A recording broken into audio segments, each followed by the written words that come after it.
Greetings and salutations, welcome, good morning, and good afternoon, whatever time of day it happens to be for you. My name is Michael, I'm the Devouring Gamer, and today we are joined by our wonderful and amazing group of performers and entertainers and people and awesome Patreons to my channel who are here to play a cool and fun game.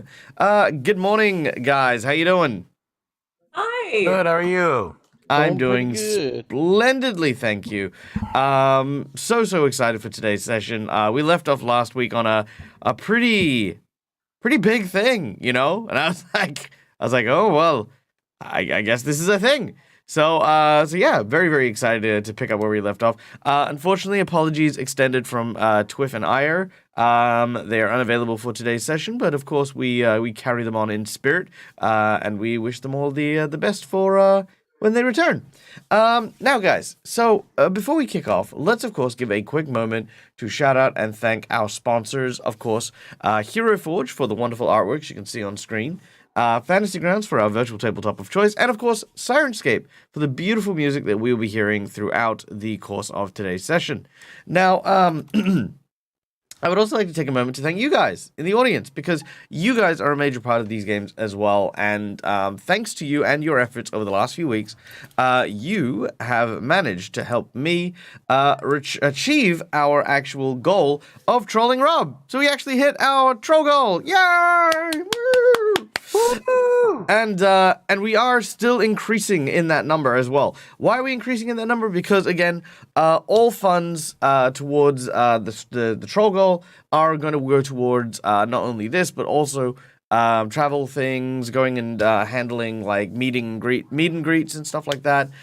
In addition, I've had a few family expenses come up recently, so I'm going to be using a little portion of it to help us out with that. But beyond that, yeah, it's all just going to go with, it's all going to go towards, getting you guys a little something, getting you to meet us and hang out with things, hiring venues, all that cool stuff. But yeah, that's what we're up to. Now, of course, no game is complete without, of course, the amazing cast that make it up. So I'm going to throw the ball over to my wonderful players to tell us about their characters, starting with none other than Malikisa. Hi, Mally. Hey, how you doing? I am doing splendid, thank you. How are you? I'm confused. I don't like going first. Well, too bad. Yeah, very confusing. I'll be playing Holly. Holly is an elf of noble birth who was basically told she was going to get forced into an arranged marriage to calm her down. She's spent her entire life avoiding tutors and reading adventure novels with very little real-world experience. So she packed up her husky mount Penny, and the two of them took off to the real world to have their own adventures. And when she got into the real world, unfortunately, she had some disappointments, but she's now met up with this group of adventurers, and she's absolutely certain this is going to turn out to be exactly like one of her novels. Yeah, that checks out. All right. That checks out. Next up, of course, we have the wonderful Chad playing the role of our android ranger, Fido. G'day. How you doing? Good, how are you doing today? Doing well, thank you. Tell us a little bit about Fido, if you would. Fido is an automaton.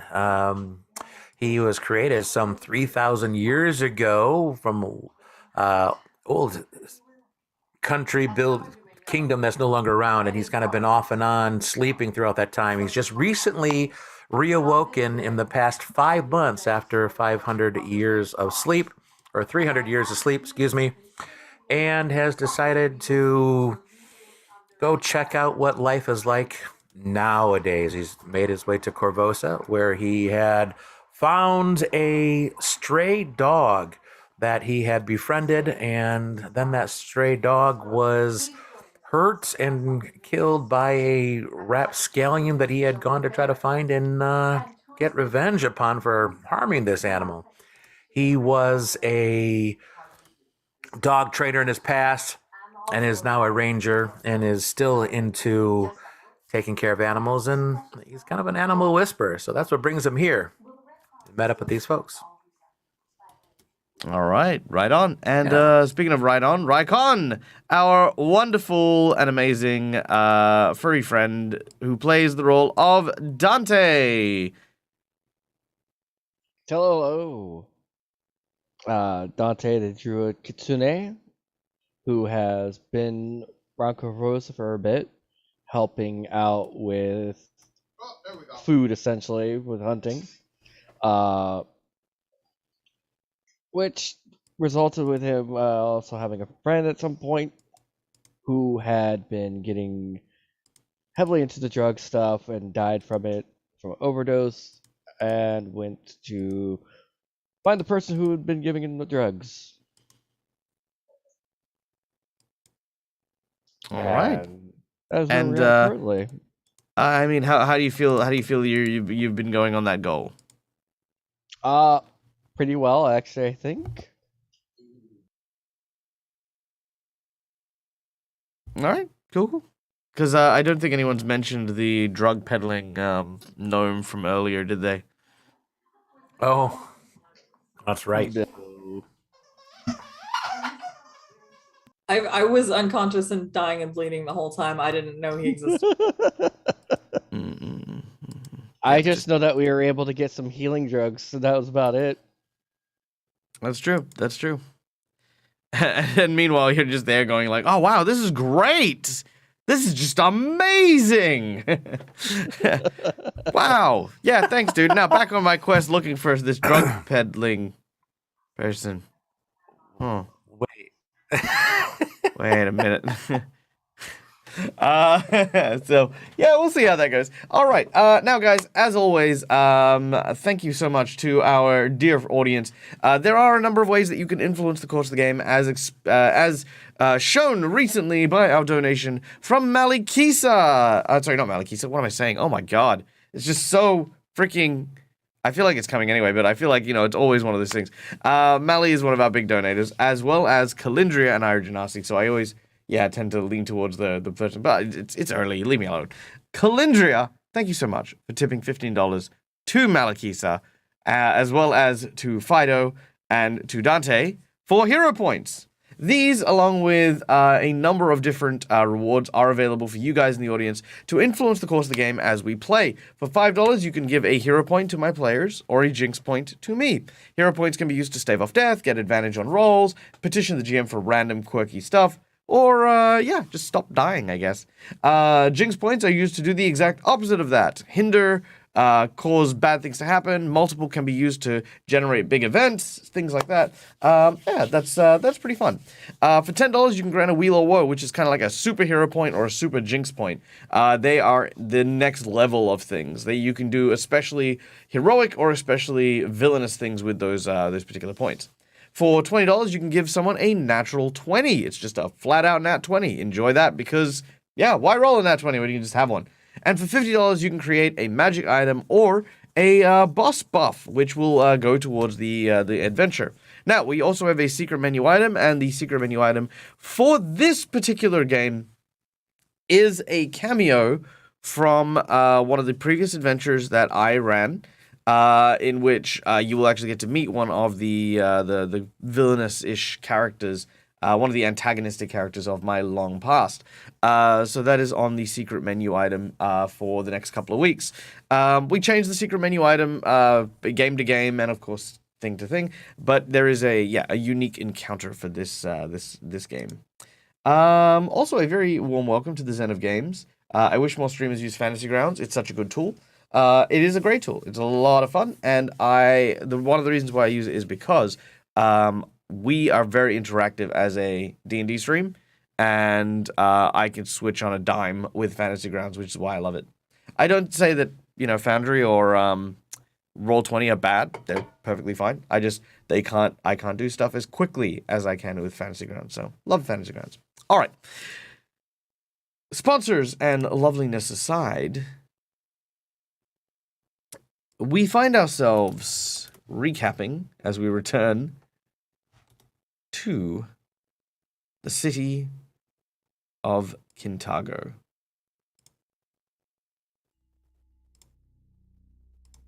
Now, when last we left our heroes, they were searching for Gadrin Lamb, a kind of an underworld boss, a rather nasty fellow who had used children to steal, who had committed acts of terrible violence in order to extort and get what he wanted, peddling drugs, you name it. This guy had a greasy, disgusting, bony finger embedded deeply into it. Our heroes were hired by a woman by the name of Zalara, a fortune teller of sorts who had reached out to others who had been slighted by Gadrin Lamb. She had claimed that her son had recently been killed by the villain and needed help as the guards were turning a blind eye to the plight of the city and under Gadrin's influence. Just about after sunset, our heroes set out to the old fishery that Zalara told our group where Gadrin was hiding out. After breaking in and engaging with some of the rather shady individuals within, a halfling cutthroat by the name of Hookshanks, a vicious half-orc that Fido recognized as the individual who had killed the dog when he had first arrived. Giggles was murdered and drowned in a vat of indescribable goo.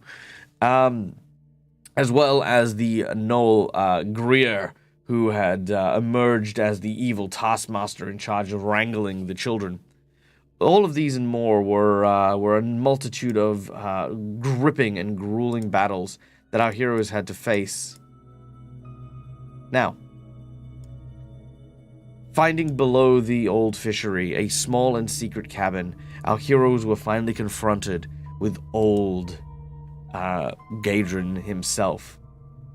Patrick, being the first on scene, ran in guns blazing, only to be surprised by Gadrin's immense crocodile companion, which leapt out and snatched him off the pier. An epic battle began to ensue as bullets, crossbow bolts, spells, and swords started clashing. As all of this began to happen, eventually Gadrin succumbed to his wounds and fell into the water. The crocodile, seeing that it was also becoming quite injured, and with its master dead, retreated into the murky depths of the river, not the river, the inlet that passes through the city known as Korvosa. Our heroes made their way finally into the area where they hoped to find Zalara's stolen deck of cards. The Tarot deck, which of course is a very, very important spiritual tie to the people of Varisia, was supposed to be in Gadrin's bedroom somewhere. And that is when it was revealed. Deep within a hat box, as the lid opens, the severed head of Zalara, the fortune teller who had sent you on this quest, poorly preserved, gazes listlessly, makeup kind of drawn over their face in a very haphazard kind of way, all atop a box that has Varisian markings on it, likely the receptacle for the Harrow Deck that you've been seeking. But this doesn't make sense. You saw Zalara less than 8 hours ago. She told you to come here. The scene is now yours. Quinn and Patrick, for the time being, are going to be considered to be in the scene, asking questions, back and forth, but for the most part, it'll be on you guys. So, what would you like to do?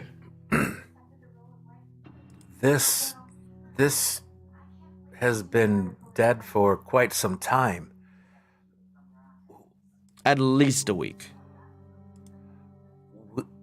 We should go and find who this Zalara that sent us on this mission to see who they truly are. I'm If they're pretty actually still sure there. that's the same person. The one we spoke to that sent us on the mission was but 8 hours ago, and this head is from a corpse that has been dead a week or more. But they look alike, And Patrick did just say we could have been sent on a mission by a ghost. That's possible. I think we should bring this back to the house and we should find a way to get this back to the family. If not, at least give a proper burial.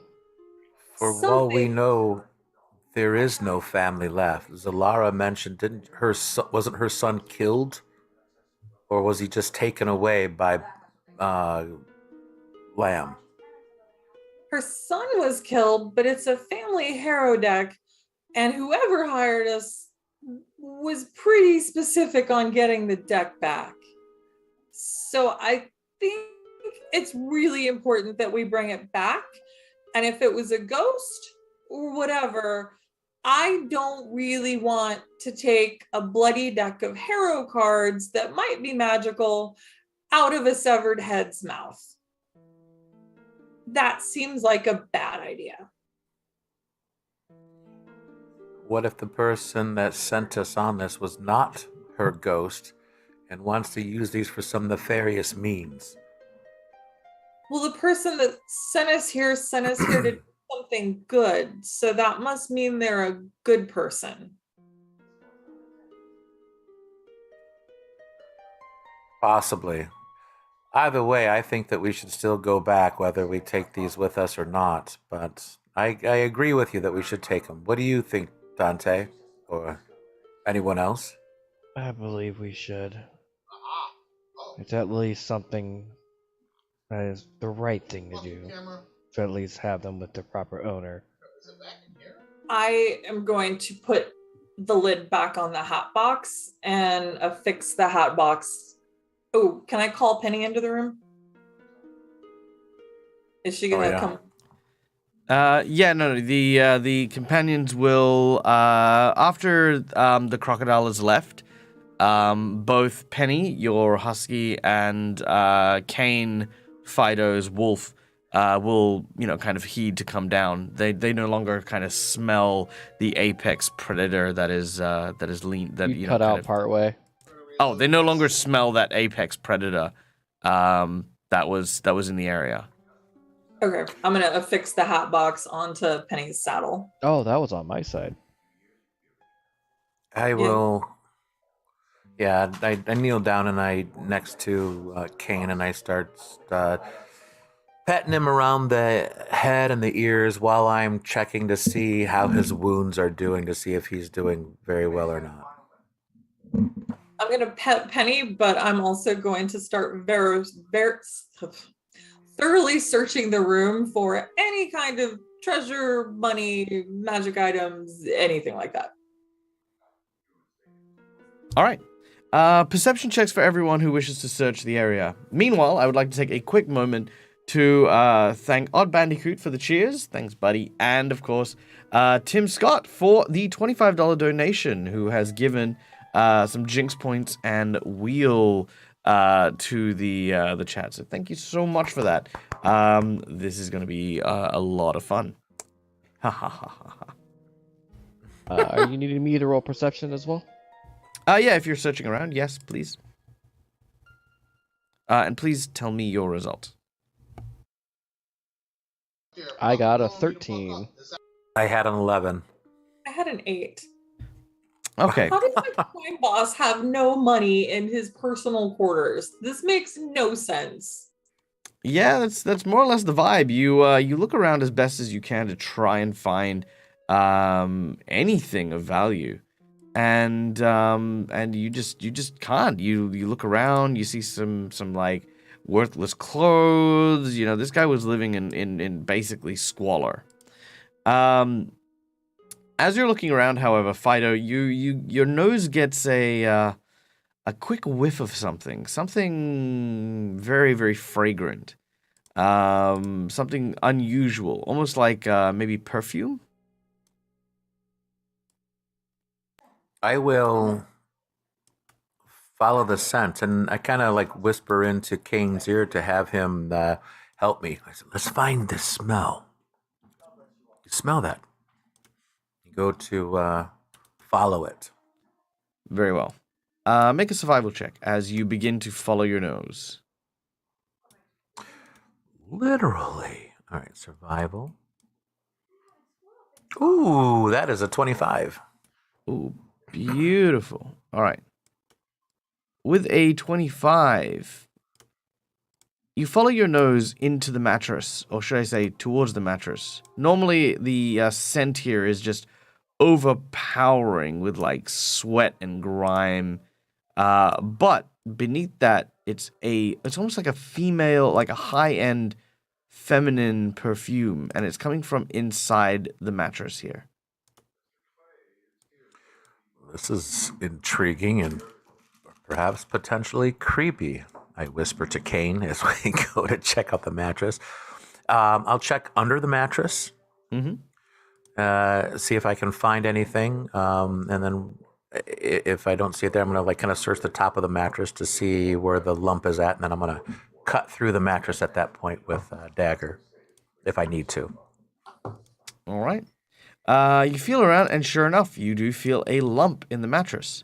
Taking out your dagger, you begin to make a small incision, cutting around, and eventually, within the mattress itself, you find what looks to be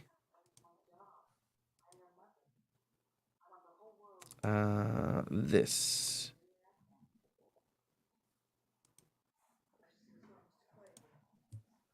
There we go. Waiting with bated breath. All right, let me share it with my players first.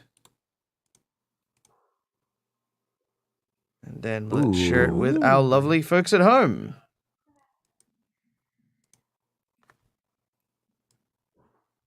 There we go.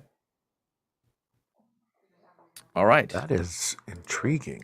A stunning golden brooch seems to be here among the effects of Gadron Lamb's hoard, should I say. There is also a small measure of come back here, you. There seems to also be a small measure of gold and loot that is down here as well. As you kind of look around, this is the thing that seems to be exuding that very, very perfumed smell. Does it? I look at it. This is interesting. Does it sound like does it feel or sound like there's any kind of liquid in it at all? No, not at all. Turn it around, and does it feel like there's any kind of like it was sprayed with something or dipped inside something, or is it is it like a oily feel to it, or? No. Okay. I'm gonna kind of sneak over and look over his shoulder, and can I get any sort of idea of what this thing is or its value or anything like that? Yes. Please make a. There's no appraise check anymore, so I'm gonna go with. I'm gonna make with a lore check. Let's say lore, history, lore, underworld, lore. Anything that would be used to otherwise appraise the value of a piece of jewelry. Otherwise, just a straight intelligence check. Could I use my crafting will do. I'll allow crafting. Okay. I'll Could I try use my crafting. thievery knowledge for like fencing stuff? Which sorry? My thievery knowledge that would be like for fencing. Perfect. Yep, happy for that. Yep. All right. Cool. With crafting, you can tell that this is not a piece of costume jewelry. This is the real deal. This stuff is very much the everyone definitely gets the feeling that this is not just your run of the mill everyday like what do you call it? Like kind of like just accessory, like normally when you go out into the city, you have a bunch of there we go, like costume jewelry that you would wear while you're moving around. But this does not look to be that. This looks to be kind of the stuff that you kind of inherit to other people of your family and stuff like that. And this is you would like bequeath this. That's the word. Bequeath this to other people.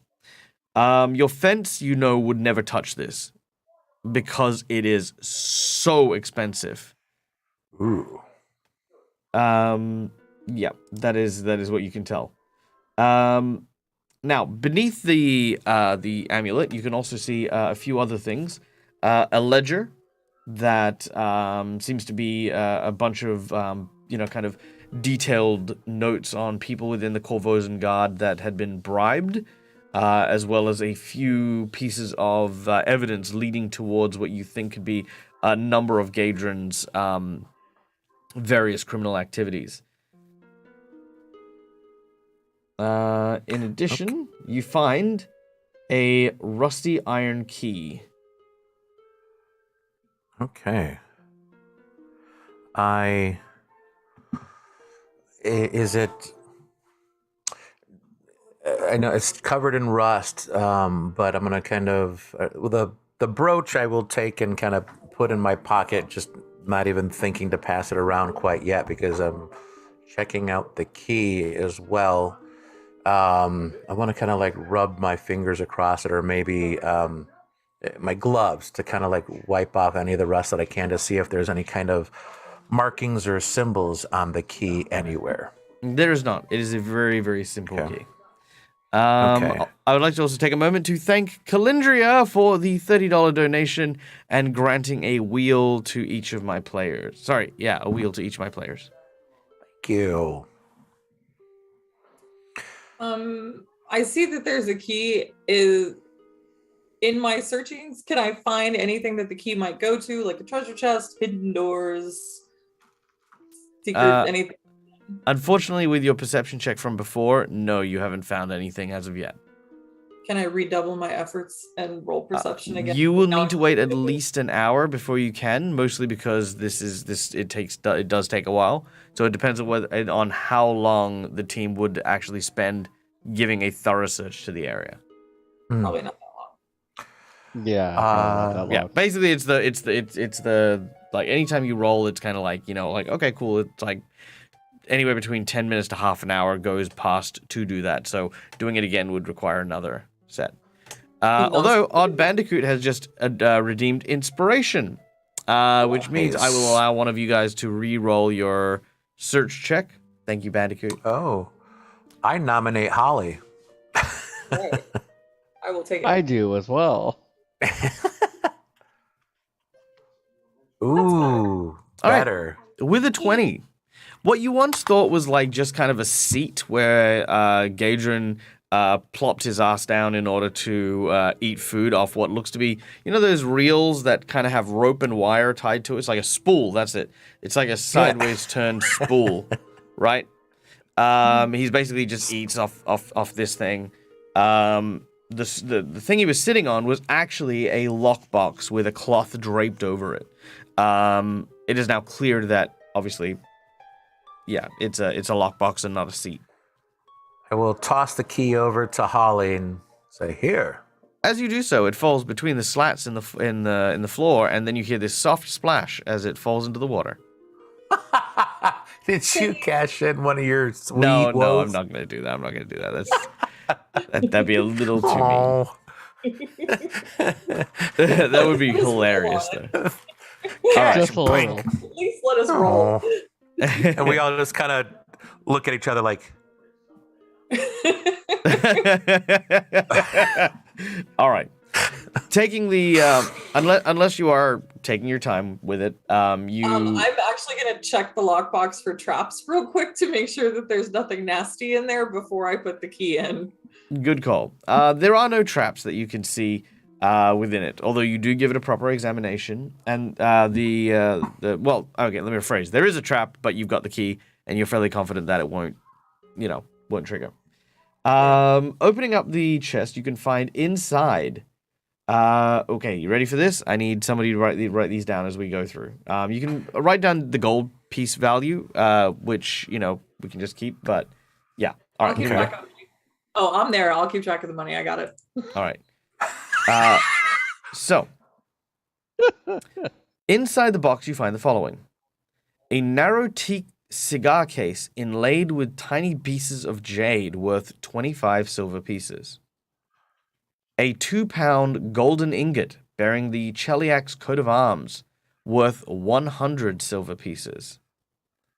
A miniature golden crown worth 350 silver pieces. A fist-sized scrimshaw with a carving of a kraken that has garnets for its eyes, worth 200 silver. A silver ring with the inscription, "For my Emma, the light of my night," worth 150 silver.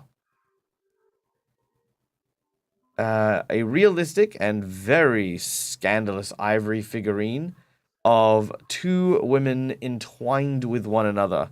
It is 450 silver pieces and appears to depict succubus. You find as well some weaponry. A masterwork shuriken, or in this case a shuriken, because masterwork doesn't exist in second ed. You find, could I get, Dante, can you roll me a d6, please?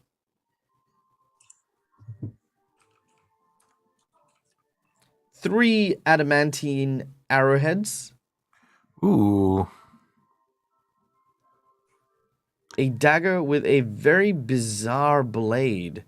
The blade almost is kind of like, it's very jagged and very unusually shaped. And it has an inscription on the side of it which says, "For an inspiration of a father."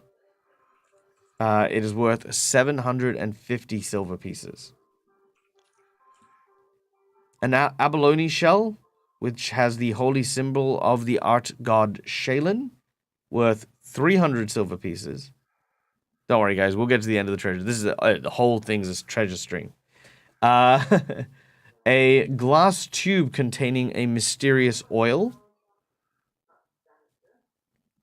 An obsidian wand of some descript.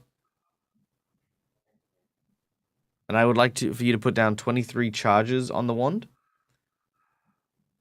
Another crystalline vial. The vial itself is like, because it's made of crystal, is about 50 silver pieces, but contains some sort of glimmery, glittery kind of powder.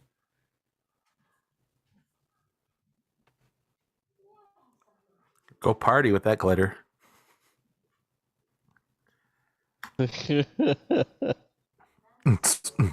But still, even among all of that and all of the great wealth, the value of the brooch is greater than everything in that chest.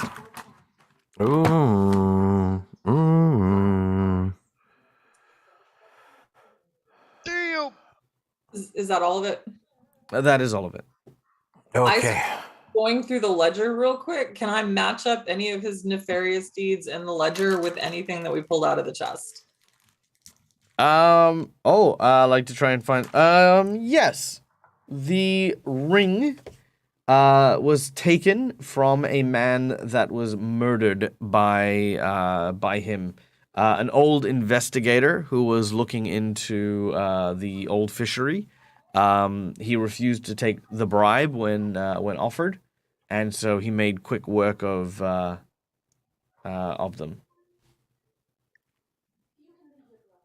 They were apparently in the possession fun. of a ring that he is very happy to have kept.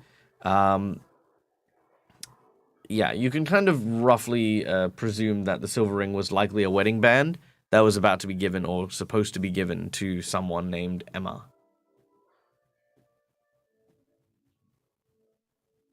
Beyond that, no. The rest of them are treasures and ill-gotten things that are a mix of like people paying like tolls and tithes and things like that. Like, oh, please don't, like let me pass through your area or let me do deals with you and yada yada yada. That kind of stuff. Okay. Oops. There we go. Done.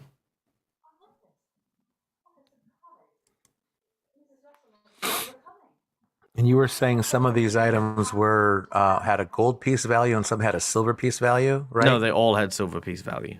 Oh, all silver piece value. Okay. Yeah. I thought I heard gold piece. I apologize. No, gold crown but silver piece value. Gold ingot but silver piece value. Okay.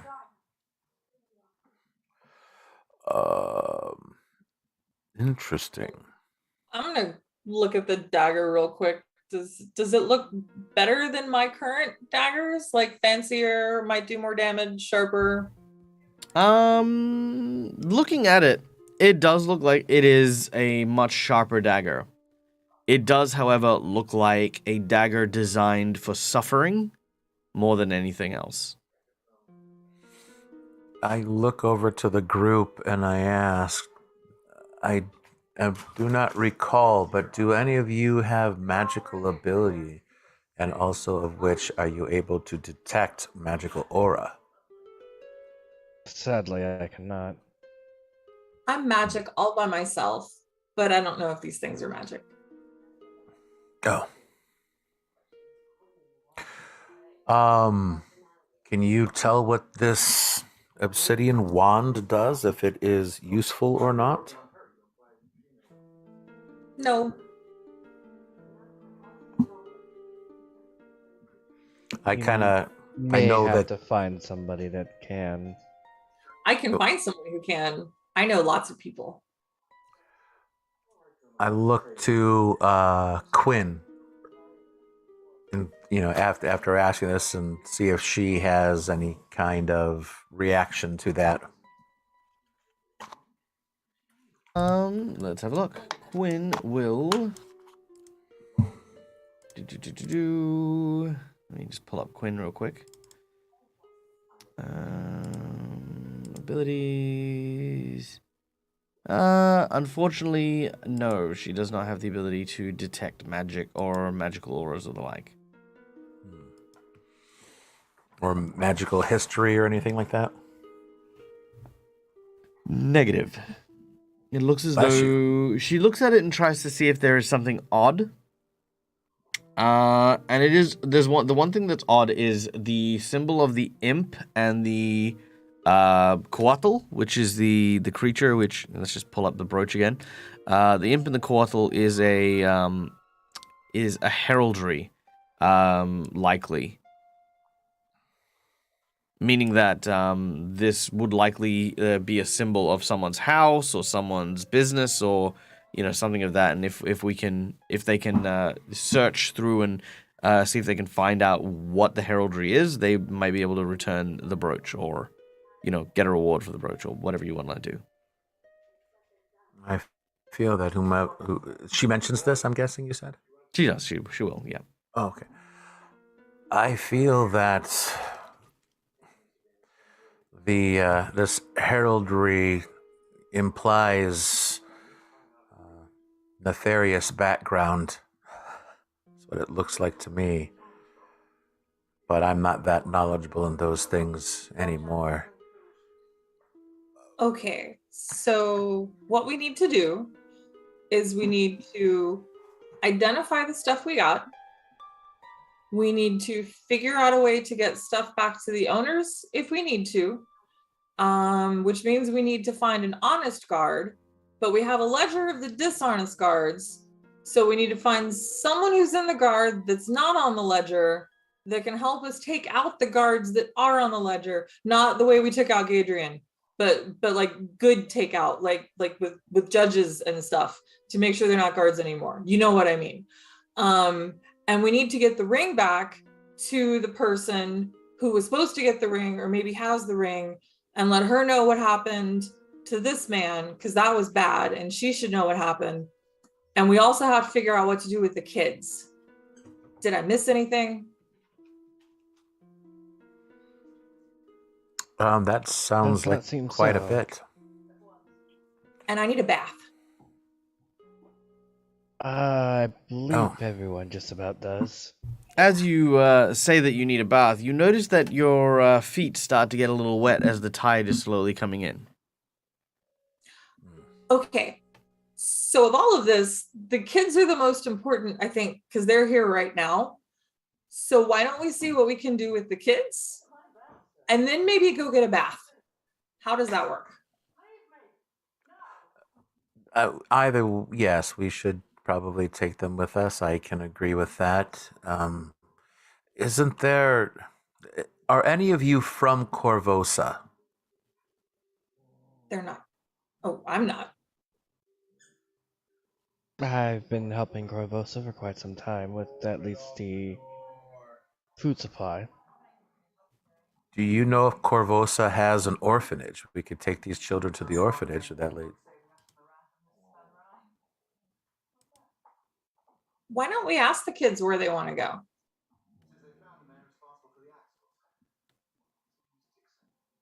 Okay, I feel They're that pretty they're smart. probably going to go nowhere with that, but It would be best to at least ask if their parents are still around, if they are or not. Okay, let's do that. Holly heads out and goes back into the main area where we killed Giggles to see if any kids are still hanging out there. There are a few here and there. okay. Is the one that she talked to still there? Sure, yes. Okay. She points at that one. Penny, friend. And then Penny does her little thing where she jumps up and walks over and sits down and puts her paw out to be shaken. You watch as the little girl comes out and starts to pat the husky happily. A few of the other kids have come out from just around in the dirt and dust and also start to pat Penny. Okay, so you guys know that we were going to make sure that that scary man wasn't going to hurt you anymore, right? They kind of look at each other and nod. So he's not going to hurt you anymore. And that's a good thing. And we wanted to make sure that you weren't going to get hurt. The problem is now that all of the adults here are gone, we're kind of afraid you might get hurt because there's no adults here at all. And that's kind of our fault. And we didn't mean for that to happen, but we want to know, what would you guys like to do? Because you can't stay here because it's scary for you. No adults here. Meanwhile, there's 3 standing in front of them. So you Not really grown up. So I guess as you ask the effectively 10-year-olds what they'd like to do with the rest of their lives, they don't seem to be able to present you with an answer right away. They just seem to kind of look confused, a little scared. Gadrin is, gave them a home and gave them a place to be. So they're, they shake their heads. Not all of them do. Whatever her name was, Charlotte, which was Charlotte was the child that Quinn was after. She does have a family. Do you think maybe your parents might be able to help your new friends find places to live? Charlotte looks around and there's 20-something kids here. She's not overly she's not overly convinced. She's this is kind of one of those, I'm a 10-year-old child asking my parents to take on 20 kids. Right. Your mother and father, do they have money, or does your family not have any? You are now asking the financial situation of a 10-year-old's parents. She starts to get upset. Her eyes start to water. No, it's okay. We just want to help as much as we can. There's orphanages that might be able to help, and you guys could all stay together. And that way you could go to school, because I know you said you wanted to go to school. She says, I do want to go to school. Well, if we could find an orphanage where they could help you stay there and you could go to school, does that sound like a good idea for now?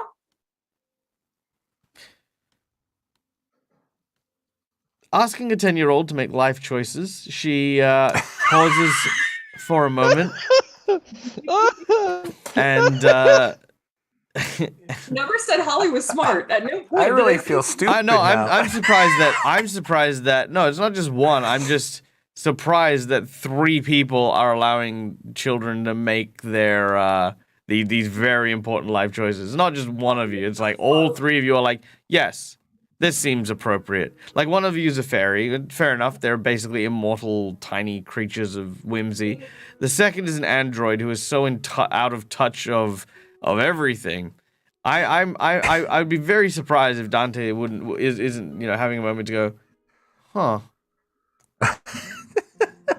Right? All right. None of them want to go to an orphanage. Let's be honest. They're children. They're on the streets. They're stealing stuff to make money, and that's kind of their life at the moment. Oh.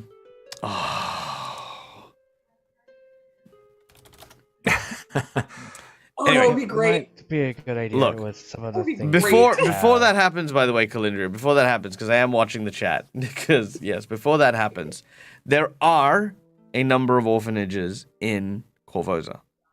I will read them. I will read them to you now. This is what Dante is aware of. Okay?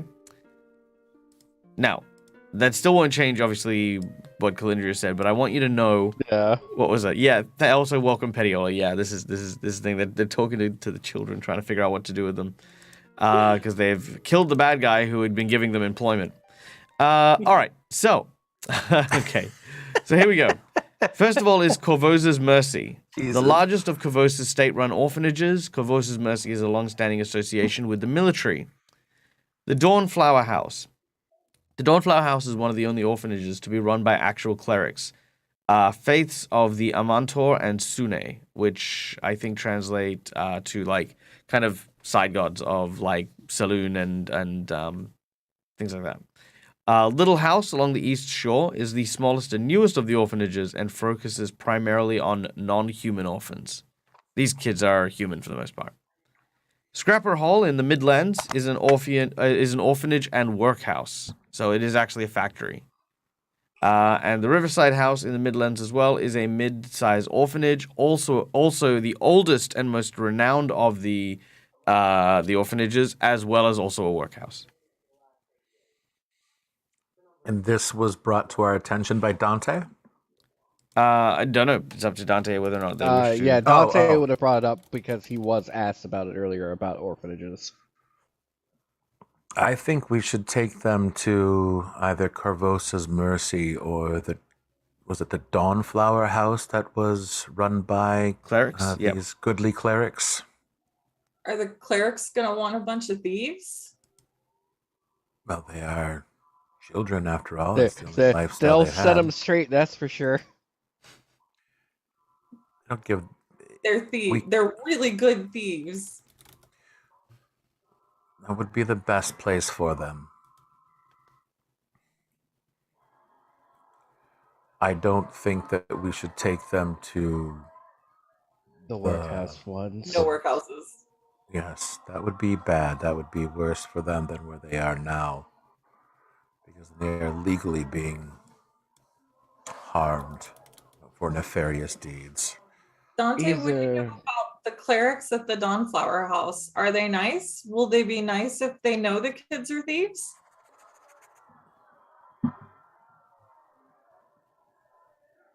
I would surmise they would at least put some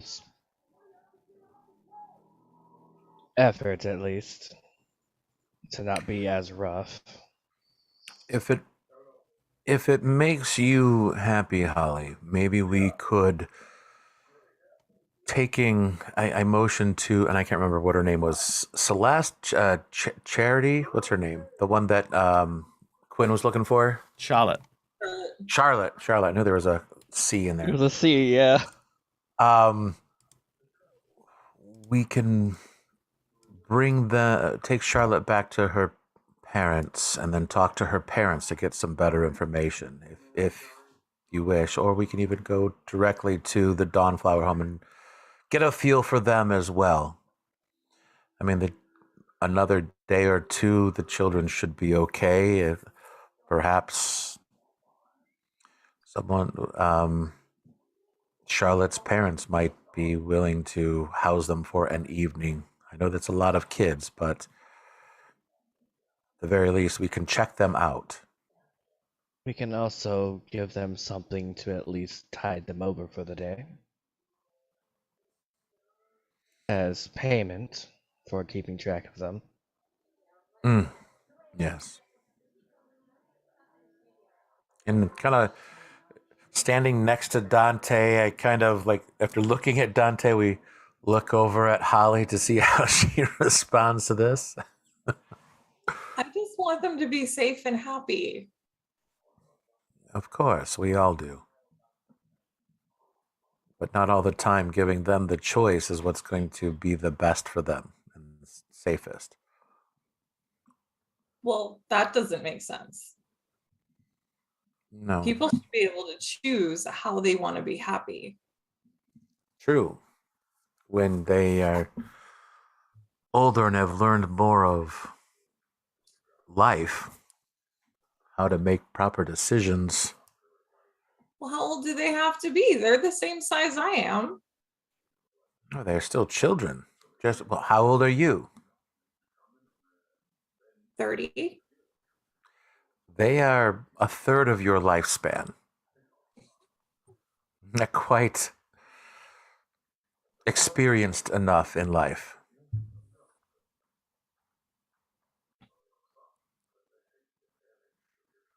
Okay, so what are we doing?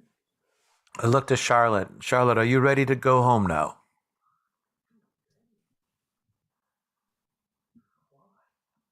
Muted Dag. I was like, She swallows deeply and then nods as she says, I'm ready to go home, I think." Looking to Quinn. Can you know where her parents are at? Yes. Whether they live, rather. She says yes. Their aunt Okay. is a friend, and she knows exactly how to get them home. I will actually kneel down and also to Charlotte and also ask her. So, how many of these other children are your best friends, or are they all? Um, she seems to say that they're all my friends. Okay. All right. Look at the other children. What are the expressions on their faces? Are they looking like they're interested in coming with us? Or are they kind of like, I'm sure some of them probably are. Some of them are kind of like, whatever, I don't care. Or potentially heard talk of going to an orphanage and they're like, I'm out of here. So like, what's kind Um, of general consensus? General consensus,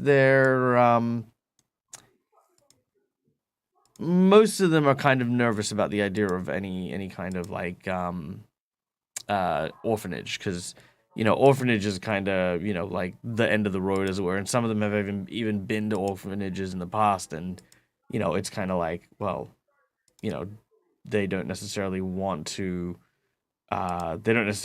be subjugated back into the system, as it were. That's why they kind of left. Mm-hmm. Right. Right. Well, I suppose we can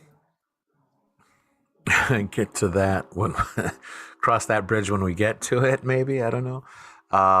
In the meantime, looking to Quinn and say we can at least finish your immediate goal and get her back to her parents, and then on the way decide what we wish to do with the rest of the children. Quinn appears very grateful for for being able to help bring Charlotte back to her parents. It means a lot, and there'll be some time to be able to discuss the future of the orphans that you have now liberated from Gadrin Lamb.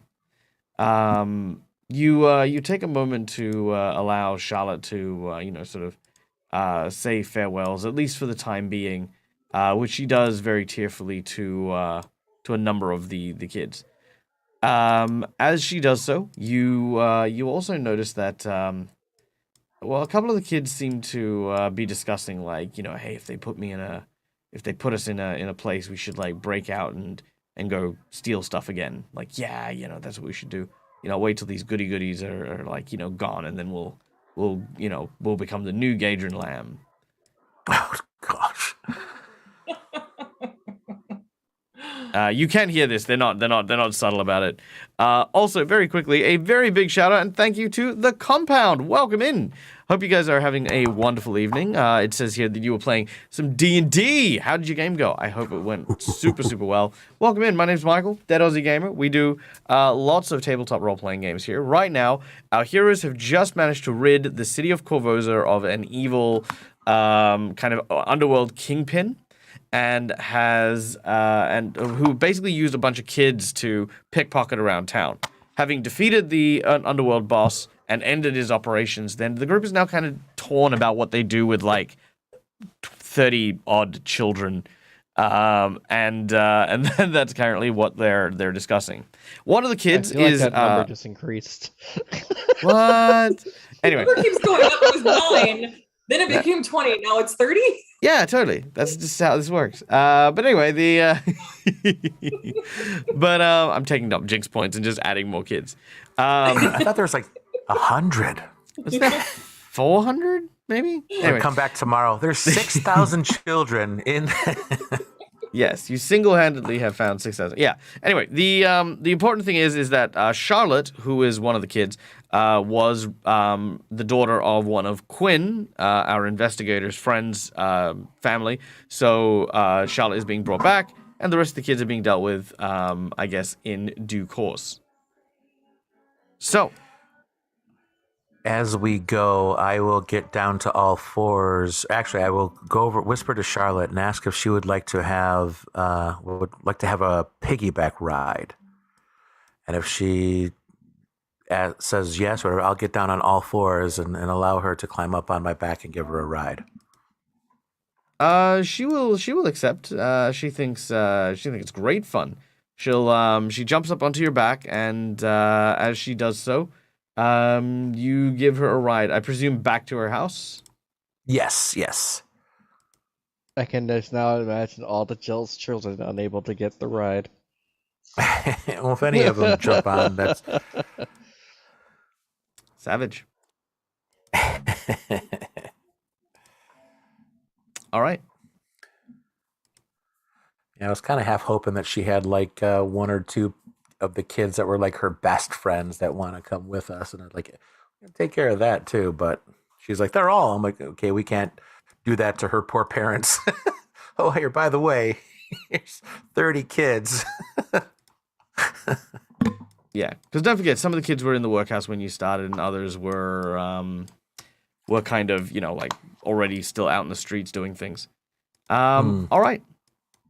So you begin to make your way, and it's not long before you arrive at Charlotte's parents' house.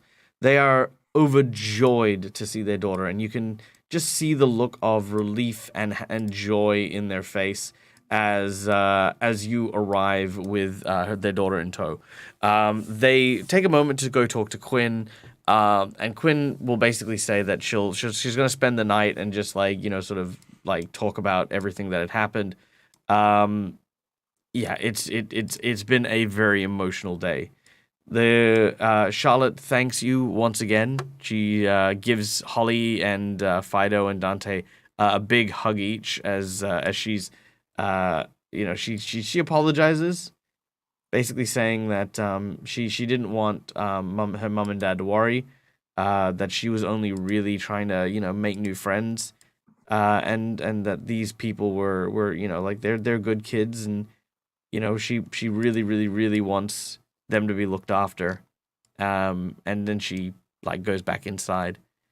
You're provided with what looks to be 20 silver pieces each. The family of Charlotte is actually not too. They're actually quite well off, living in a really decent place, and the 20 silver, they basically said it's the least we can do. You've brought our child back to us. I don't know what we would have done if she. He watches her mother bites her lip, even thinking about this is a possibility. So before Quinn leaves, I'm going to ask her to just double check on the orphanages, and if between Quinn's parents, if they can figure out a good place to put the kids that would be safe for them, that wouldn't be problematic. She thinks for a moment and she says, that is a lot of children. But maybe there might be something there might be something that is perfect, in fact.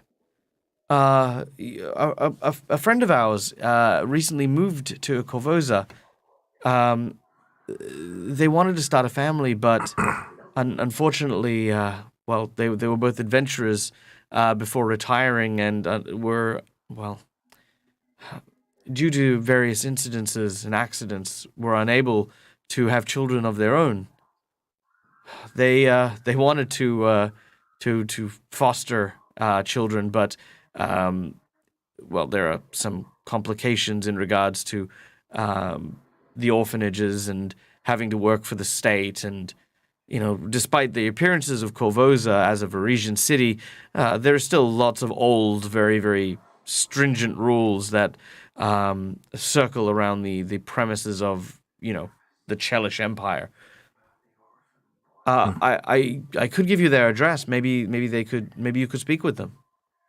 Oh, absolutely. Sounds lovely. She writes down an address in the Heights, which is a quite, like I said, well-off place. And remembering adventurers in this world are among the most lucrative if they can get to the age of retirement. They are, obviously magic item sellers, quest givers, et cetera, et cetera, et cetera. So they have lots of money. Okay. Something to aspire to. All I right. think we should probably clean up before we go there, because I don't think we're going to make a very good impression. It is a good thing Dante had used negate aroma earlier.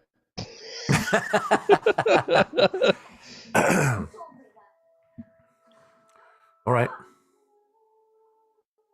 Let's get a bath. That would be a good idea. Do you want to go to the public baths, or do you want to go back to your home?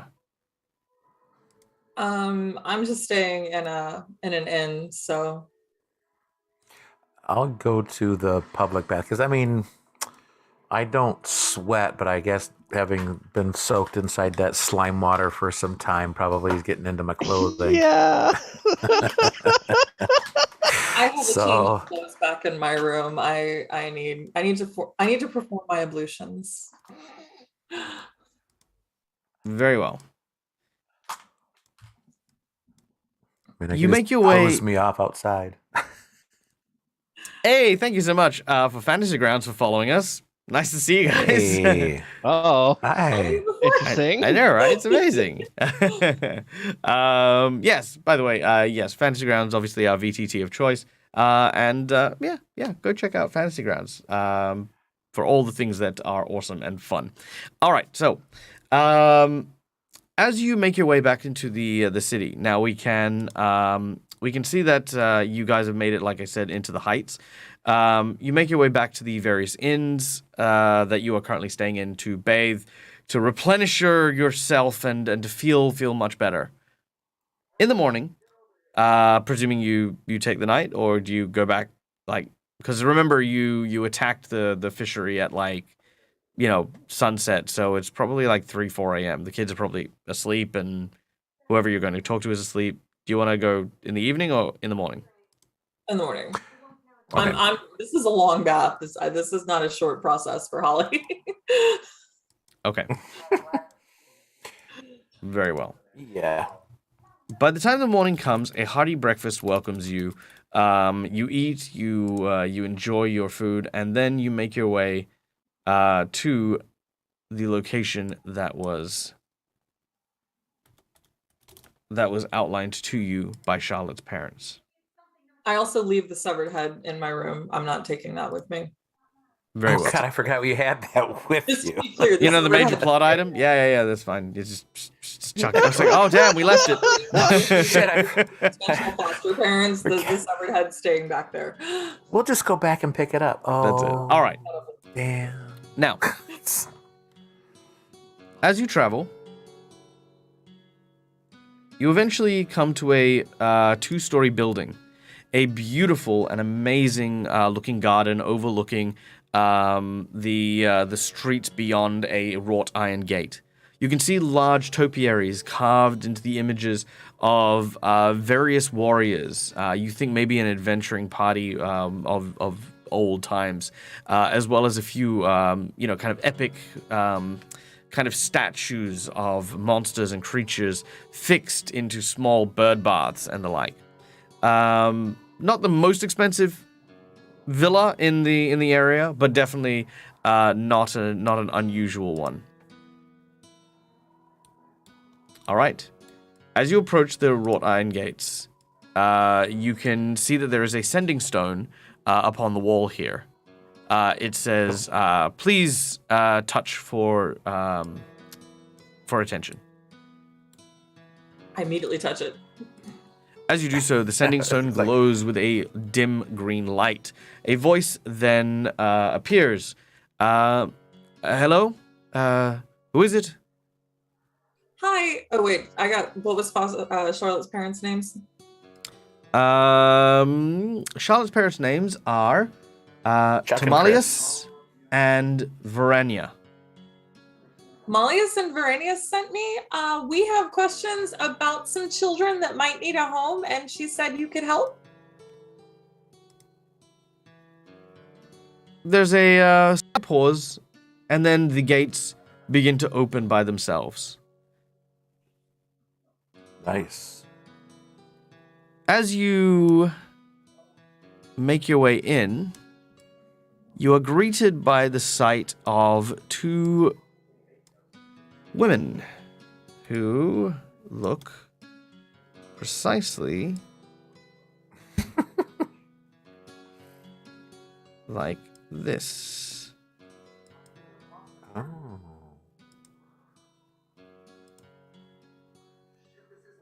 Awesome. Now, an elven woman with a pink accent into her hair is the one that approaches, not too distantly followed by a human woman who has a what looks to be a basket filled with a variety of different medicinal herbs and remedies. Hi. Yes. No. Welcome.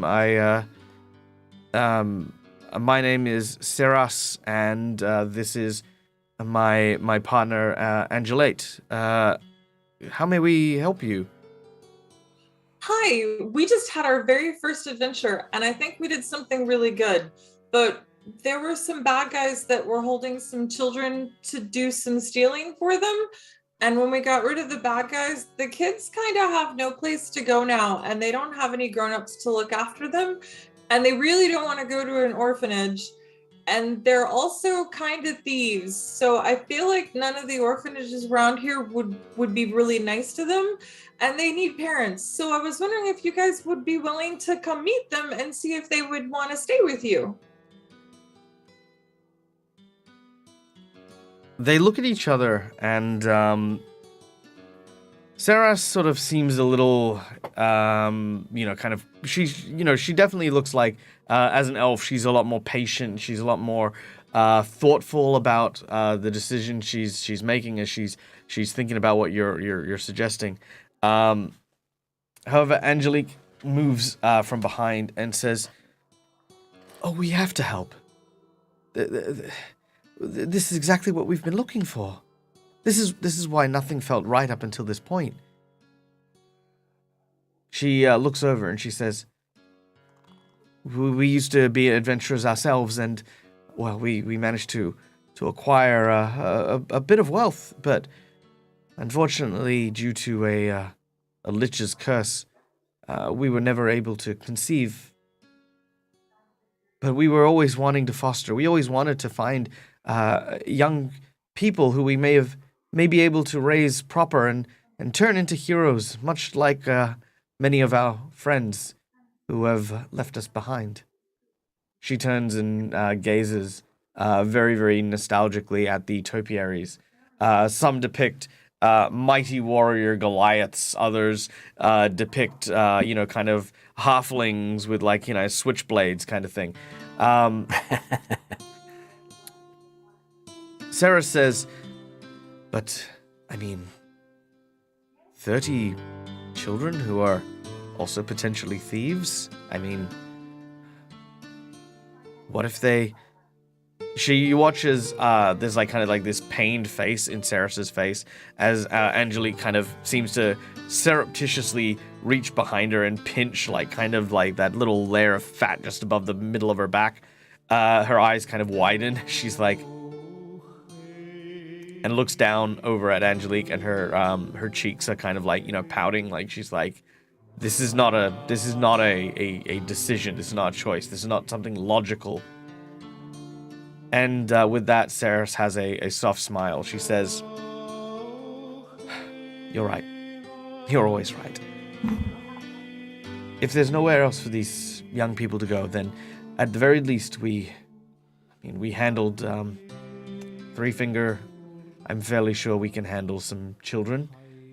When can you bring them? We would like to meet them. Would you like to come with us now and meet them where they are so they can meet you? Of course. It would be our pleasure. Okay, let's go to the fishery. All right. With that, they follow, and you begin to make your way back to the old fishery. As you arrive, the doors are locked and barred. The windows boarded shut, and there is a sign out the front saying "No adults."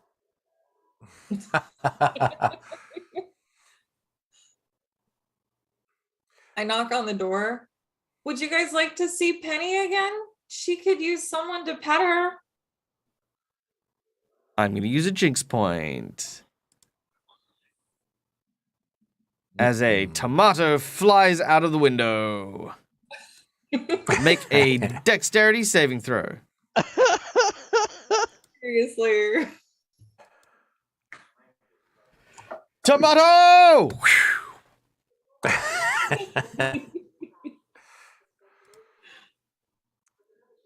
All right. With a 14, you definitely sidestep the airborne vegetation. As you do so, it lands with a next to you. You can see these glinting, beady eyes from the catwalk above, as they say, "Go away! We don't want to go anywhere. You can't make us. We're in charge now. We don't need no smelly adults." Oh. Well, what if you would just like to meet some friends of ours? You don't have to go anywhere. I would just like you to meet them. And you could still pet Penny. Make a make a reflex save as a pumpkin flies out and it's getting bigger. Yeah.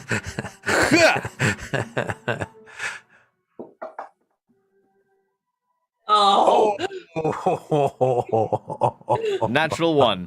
Holly disappears into the orange pulpy rind as it collides with her. Holly, you are currently trapped in a pumpkin. Try again. Rykon has given you inspiration. You may re-roll again. Thank you, Rykon. That did not help. That didn't help. Right. All right. So yeah, this pumpkin just crashes down on top of you, and Holly, you're kind of inside this tiny fairy inside this giant pumpkin. They turn to Fido and Dante, and they say, "You're next. If you don't shove off, this is the kids' fishery." And you are fishing here. You're going to keep it running. Well, it's none of your beeswax. But I thought this was a fishery, not a oviary. Aviary. What is it called? Apiary. Apiary.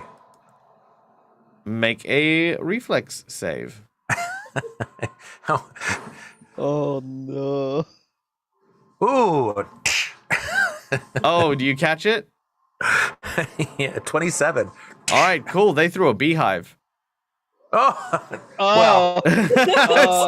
Is it gonna bug me? Well, yep. As soon as See what I did there? See what I did there? as the children throw down what looks to be you think it's like a softball maybe, and so you just instinctively go to catch it, and as soon as you do so you realize, why is it sticky? And then you look at it and you hear the sounds of like just tens of thousands of buzzing wings. I want to use my trained animal on all of the bees. Your trained animal turns around and just shakes its head like, although you are, I want to. although there is an inside bonus.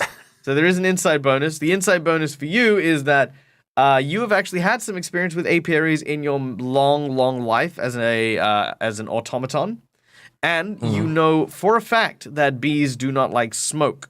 Thankfully, you do still have a couple of smoke sticks in your survival kit, and without.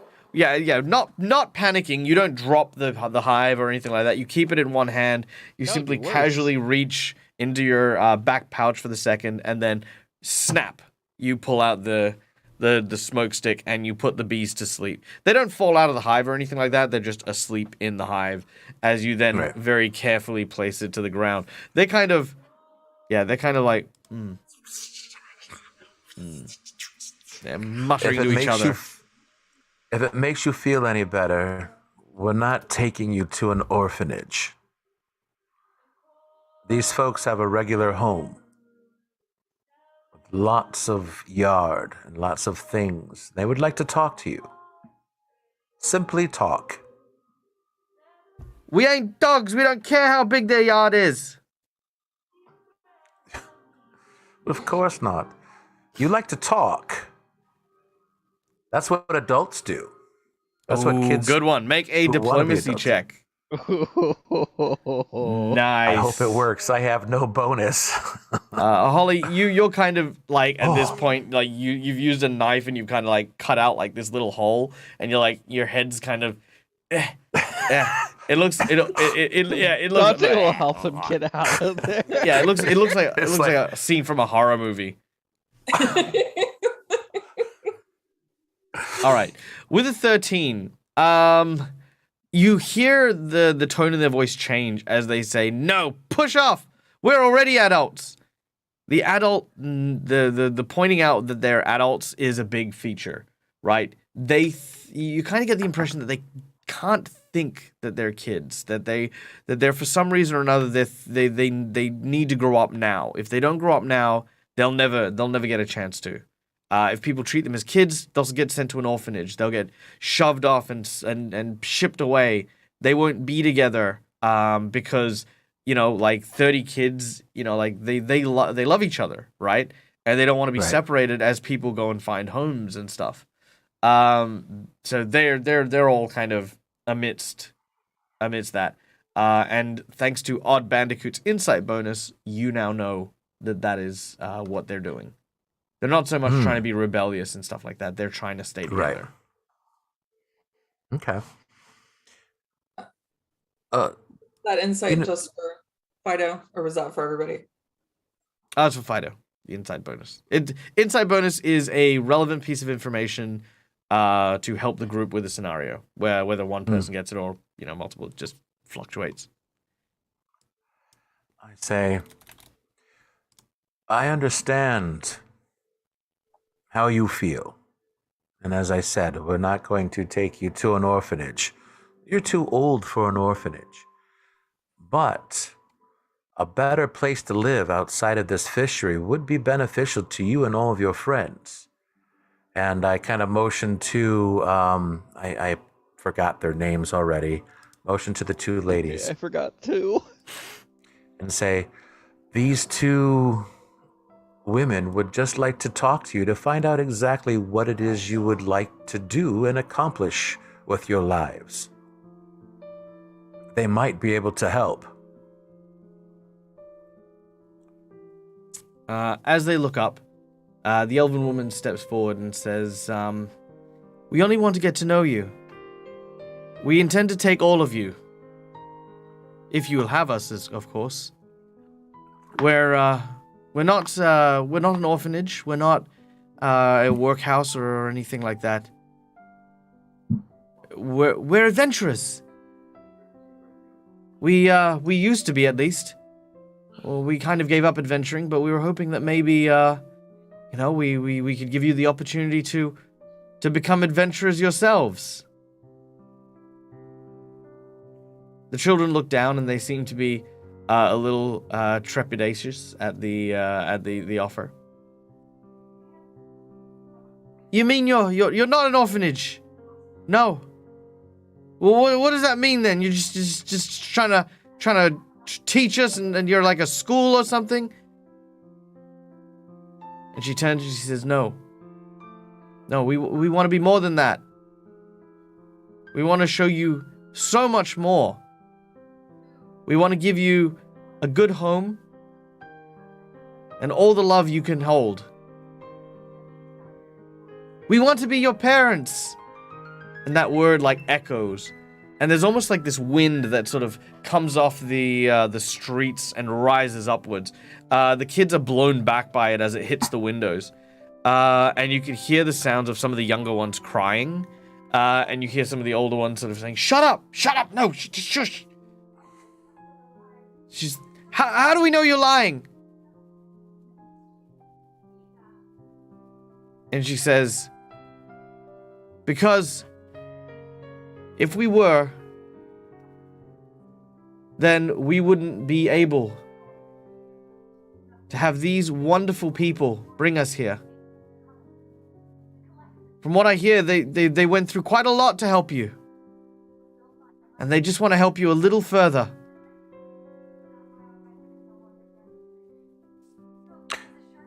I interject. You can tell by looking at them. You're all very smart. I know you can tell that they are telling the truth, that they just want to be family with you.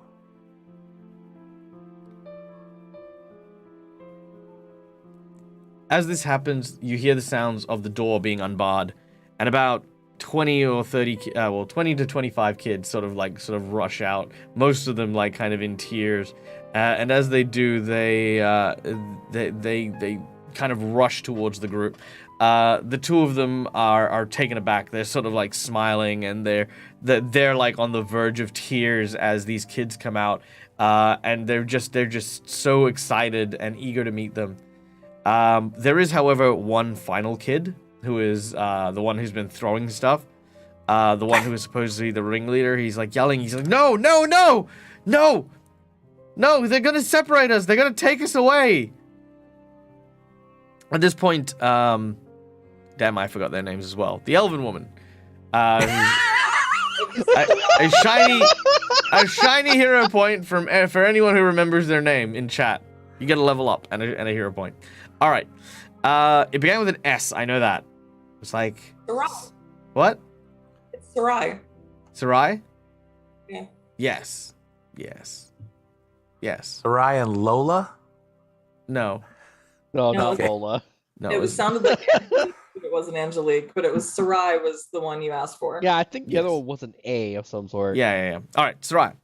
As she steps forward, she says, "Well, if you do believe that we are here to come and take you, then she kind of looks and winks at Angelique, which is what I'm calling her now.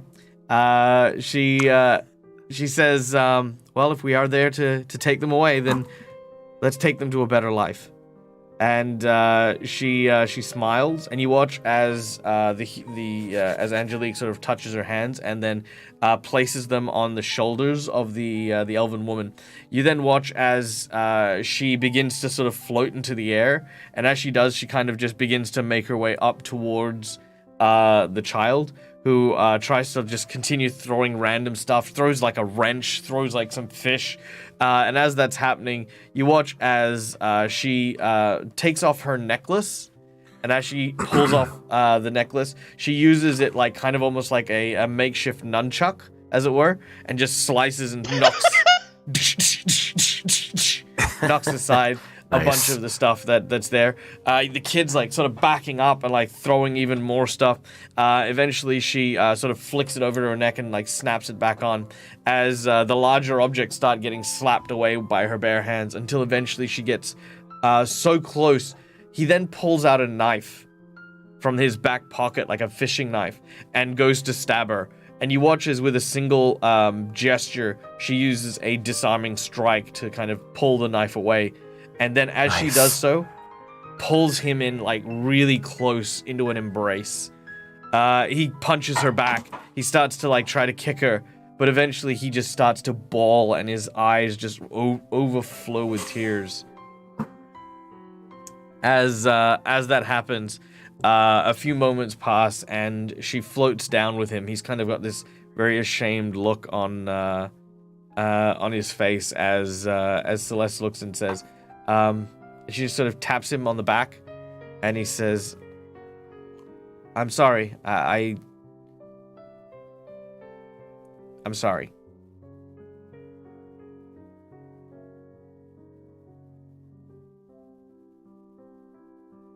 And he's saying that to you three. We just wanted you to be happy, and we wanted to find the best place to make you happy. We did look really hard to find a good place for you, and we know you're going to be a great family.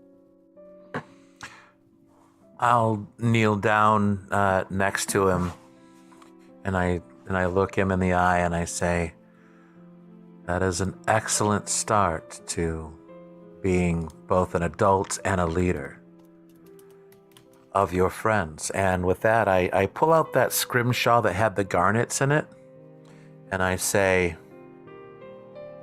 "You should take this to help with taking care of yourself and all the friends, and also to help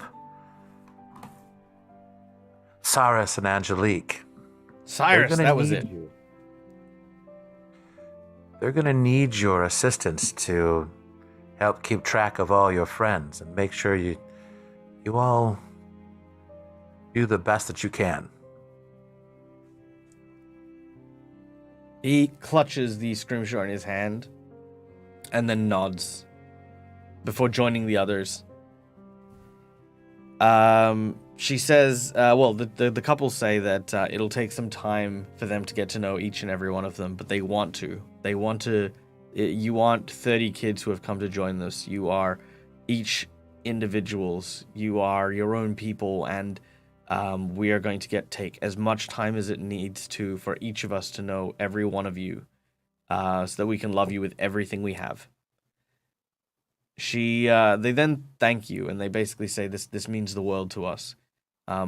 We never expected to have such a big family, but with the way the orphanages were, and us not being Chelish citizens, and let's say a more unusual couple, there are doubts about our desires for adoption, and there were a lot of loopholes that we needed to go through in order to adopt. But to be in this position is truly a blessing, and we can't thank you enough. If there's anything you need, if you need allies in the city, you only have to ask. Our door is always open to you and yours. Holly's going to run over and hug both of them, and then she's going to hug the little girl she was talking to. Aww. They hug you back, and then you go to hug the child, and the child hugs you too. And she asks, "Is Penny going to visit?"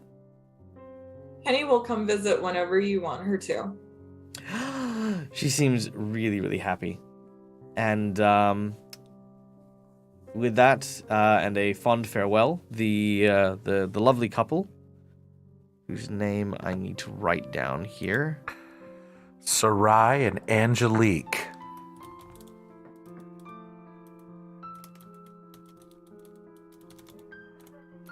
done. All right. There we go. They now have names. Yay! All right. And They're no longer red shirts. this lovely couple comes courtesy of an order from the secret menu.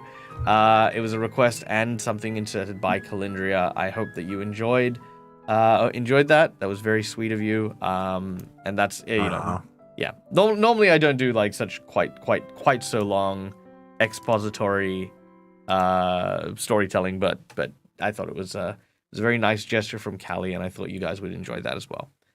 Yeah. So there you go. Warm feels.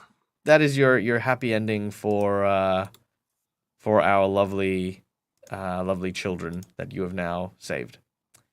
And the two Game's monkey over. Good parrots. job. Game's over. That's everybody. it. Good job, guys. Yeah. Amazing. Okay, so I guess the next step here is, you guys have the opportunity to return to Zalara's.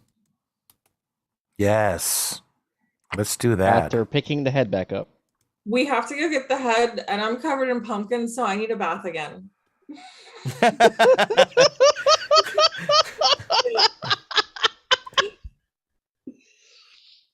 Oh my goodness. Yes. Orange looks good on you, though. I need a bath. All right.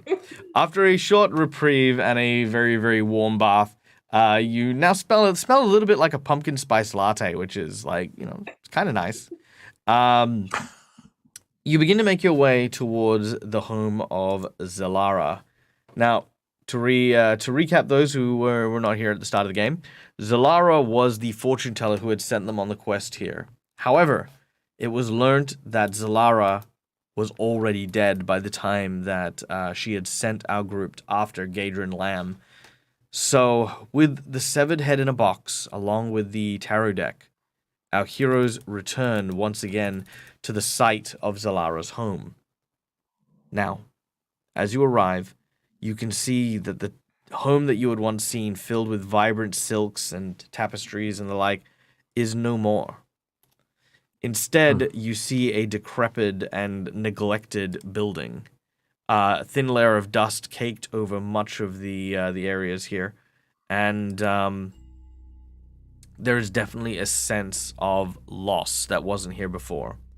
The door swings adjacent, and you could see that some of the neighbors who are nearby, sweeping up and kind of operating their own like stalls and shops and the like in the area, seem to look like kind of like almost curiously like, what are these guys doing in that old abandoned house?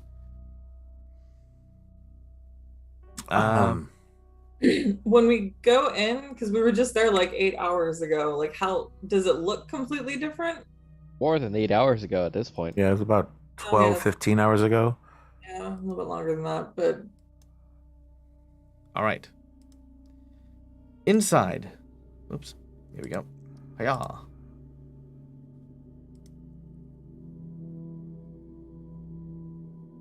Here we go. Yep. Inside, returning to the home, you can see that there are clear signs that the house has been empty for weeks. There is no food. The wall hangings have been taken down. The rug that once sat in front of the impressive fireplace has been rolled up and placed into the corner. The fire itself has darkened, cold ashes. Scattered throughout the room is this thick layer of dust and has only been disturbed once. And you recognize your footprints in the dust.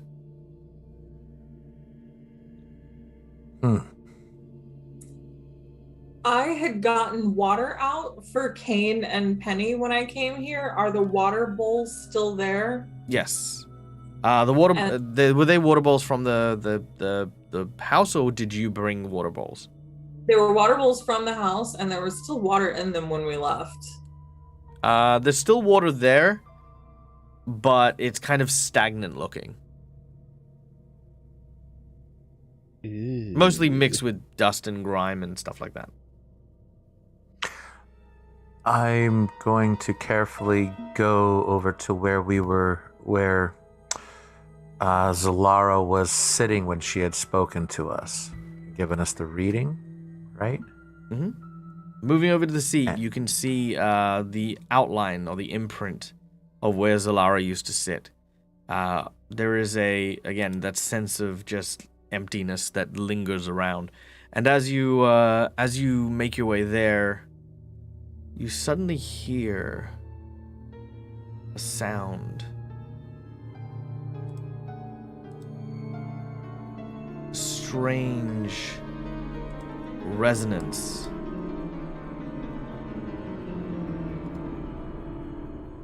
Starts to grow from inside the box.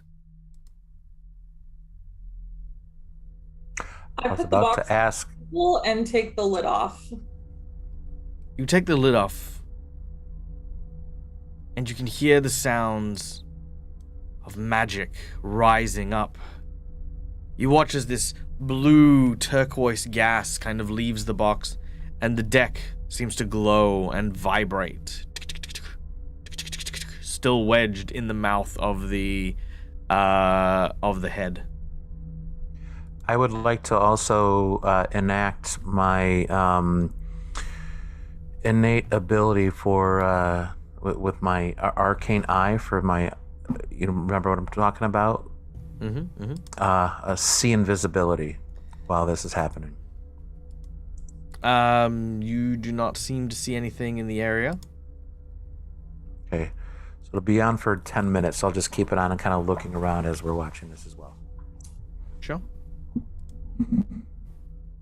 Anything else, Dante?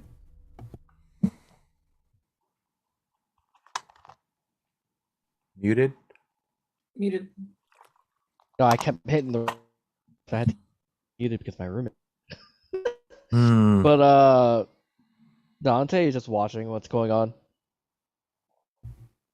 All right. 'Cause So he isn't sure what else to do. I have that feat that I took, Dag. Mhm. That's the knowledge, and because I've had all those tutors and all of that training, like, can I roll lore and see if I might have heard or know probably anything at all pull about out the cards from its mouth. The so ones I know that someone's gonna pull the cards out. you know how the cards are like vibrating in its jaw. Mm-hmm. Definitely drawing your attention. The one thing you said you didn't want to do. Yeah, someone, I'm gonna just say it out loud. Someone needs to pull the deck of cards out of the mouth. I do so. All right. As soon as you do so,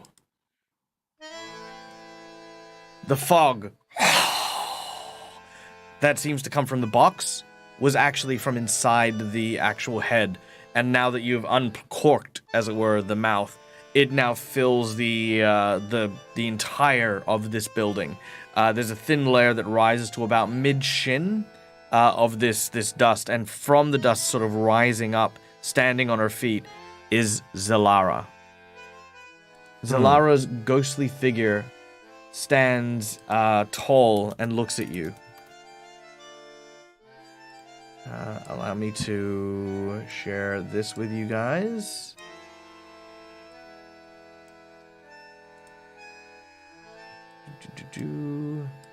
Share this with my players.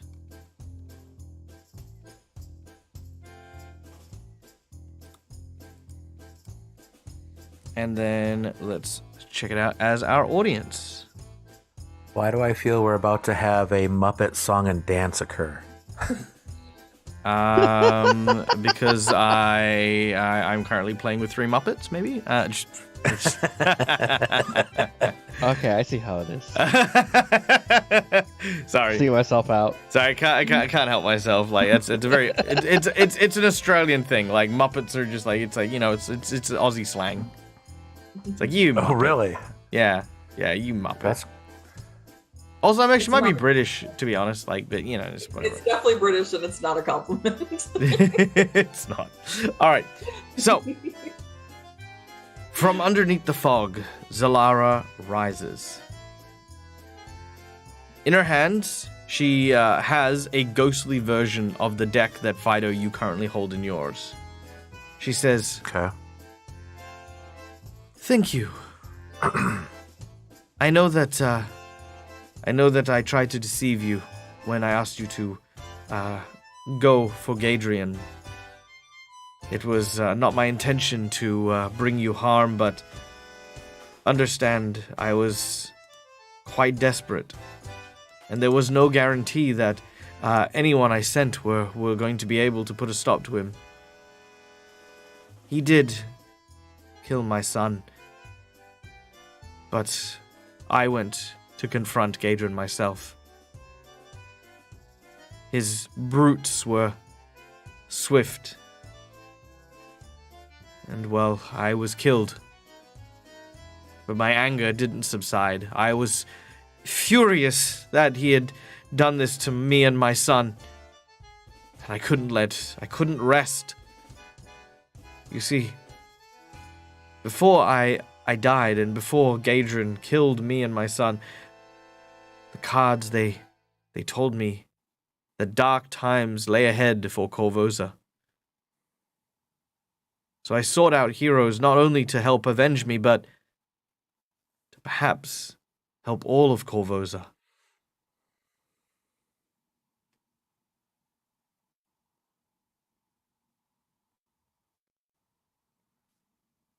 Heroes. In a manner of speaking, yes. What is this danger you speak of? I'm not sure. I wish I could tell you more, but the cards, they are as mysterious as they are frighteningly accurate. Do you think it has anything to do with this? And I pull out that brooch with the coatl and the imp. She floats over and looks at it. I don't know. But the brooch, there is something strong, something familiar about it. It carries a weight of responsibility. I feel it.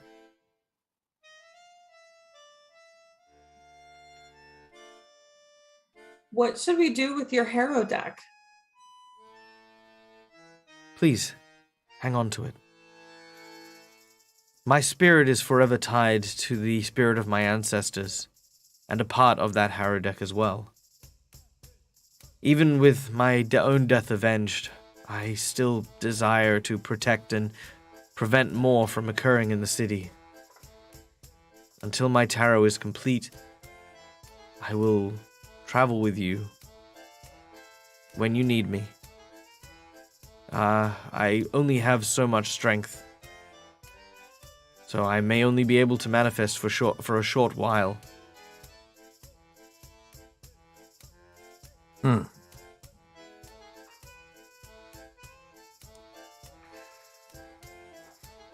Can you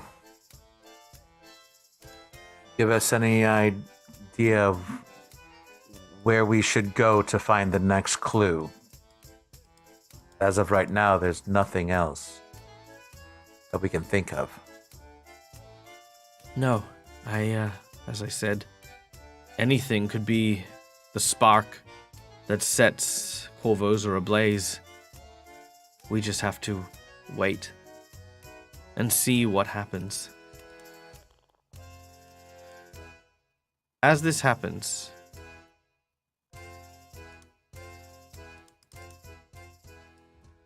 meanwhile, across the city,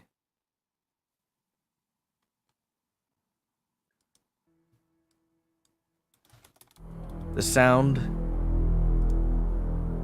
of cathedral bells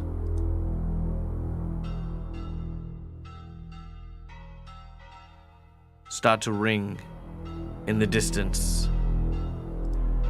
A plume of white smoke rises from the back of Castle Korvosa.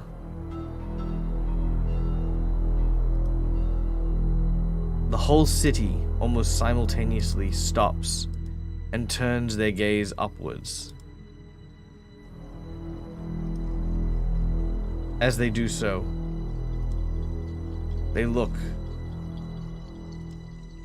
and they see the smoke turned black. A crier yells out in the street to the visages of fear and sorrow on all the people of Korvosa witnessing this. As the crier speaks, he says, "The king is dead. Long live the king. The king is dead." And that, ladies and gentlemen, is where we are going to conclude today's session. Thank you so very much to our lovely audience, to, of course, our wonderful Patreons, and, of course, to our lovely sponsors who, of course, through their wonderful creations and through their generosity, allow us to continue to produce this amazing content. Thank you, of course, to Hero Forge for the wonderful artworks that you can see on screen, to Fantasy Grounds for the beautiful sounds that help us really immerse into this game, and, of course, to Fantasy Grounds that helps me really cut down on all of my prep time for games, as well as be able to introduce characters, NPCs, models, custom abilities, maps, items, tokens, everything. Seriously, Fantasy Ground, a lot of people ask me about, Roll20, Fantasy Grounds, Foundry, and stuff like that, and as I keep telling people, you guys in my audience are my greatest inspiration, and Fantasy Grounds allows me to put that inspiration directly into my games. So yeah, go check that out if you ever get a chance to. Fantasy Grounds. And we use Unity, by the way, in case anyone wants to know about that. So we do use Unity. Thank you to our wonderful audience for all of your donations and all of your kindness. Thank you, of course, a very special thank you to, of course, Calindria for inspiring our little orphan scene. I hope, and I do want to ask this of my players. Please be honest. That wasn't too much of a scene, was it? Was it too long or too?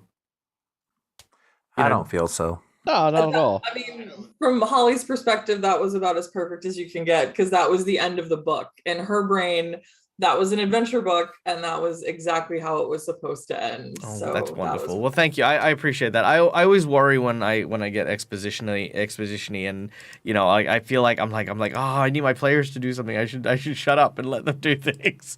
And so, but I'm super happy that you guys enjoyed the story, and I'm super happy that you guys got invested in and got behind it. Also, Nix, I did see you. Hi. Hello. Hi, Nix. I've watched a few more of your streams. They're really cool. You're very talented, incredibly talented. Please go check out. Actually, you know what? Yeah, just real quick, go check out Nixolotl. Yes, not surprisingly, a very wonderful, talented individual that runs a very, very cool channel. Yeah, doing some awesome stuff. All right. So, without any further ado, guys, my name is Michael. I'm the Dead Aussie Gamer. You can find me here a number of times per day. Per week, per day as well, maybe some days. Technically today for the Americans, I was on twice a day. I was in the morning and now I'm in the evening. Yep. But next I will be on. When will I be on? I will be on WSD 20 for Rhymer the Frost Maiden, playing Nicholas, the Illithid Mind Flayer Sorcerer, who will be playing on that. It is a YouTube-only series, so you do have to go check us out there. Or if you want to get all the notifications on when I'm doing stuff, come hang out on our Discord. We have a really cool Discord. I'm always lurking on my own Discord. I know that's awful because I should be actually there, but I run so many games. But if you at Dead Aussie Gamer, I will almost guarantee to see it. I can almost guarantee that I will see it. But anyway, if you want to ask me questions, if you want me to produce videos, or if you have a game system that you'd like me to check out, best way to contact me is boom, right through there. And of course, if you want to join my Patreons, as the lovely Calindria has pointed out, you can go and sign up to my Patreon. We are recently having 2 seats open up on our Friday morning / Thursday evening game. So if you are interested in taking part in joining that, it is also Pathfinder 2nd Edition. Sorry, is it 2nd Edition? Yes. Maybe. Yes, it is 2nd Edition. Pathfinder 2nd Edition. It is, and we are playing Ruby Phoenix, which is a Oriental / Asian inspired adventure featuring a group of martial artists who are learning learning different styles from masters around the world before they embark against an evil Oni daimyo. So very, very cool story there. And if you are interested, some seats are opening up very soon. So let me know if you'd like to, and we can put you on a game. All right, thank you very much, everyone. We are now going to go and raid as we do. We'd love to share the love. We love to send people to places that we enjoy. If I am not mistaken... Oh, I am mistaken. I thought Rob streams on Mondays. Oh, right, he's in his new house. Rob, look at him. Oh.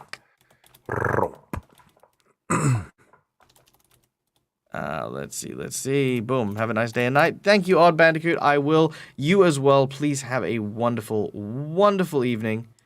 Let's see. Who is up and about?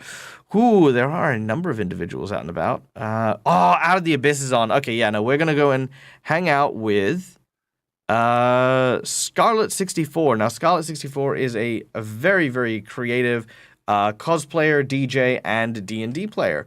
And they've recently started a new campaign of Out of the Abyss. It is very entertaining. The group is just amazing and a lot of fun. So let me just throw us over there. So that is SCX. Beautiful. There it is. All right. So we're going to go and hang out with these guys. Now, it also features our friend Gnome Ann as well. So remember, guys, whenever we jump into another group's chat, what do? We throw as many emotes as we can at them. We throw all the love, all the support. We want to lift people up with our channel. We want to lift people up from for all the stuff that they do because streaming is hard. It's a big thing. So share all the love, guys. Be kind, be wonderful, be safe, and until we meet again, as always, from me to you, game hard or die trying. Bye, everyone. Bye, everybody.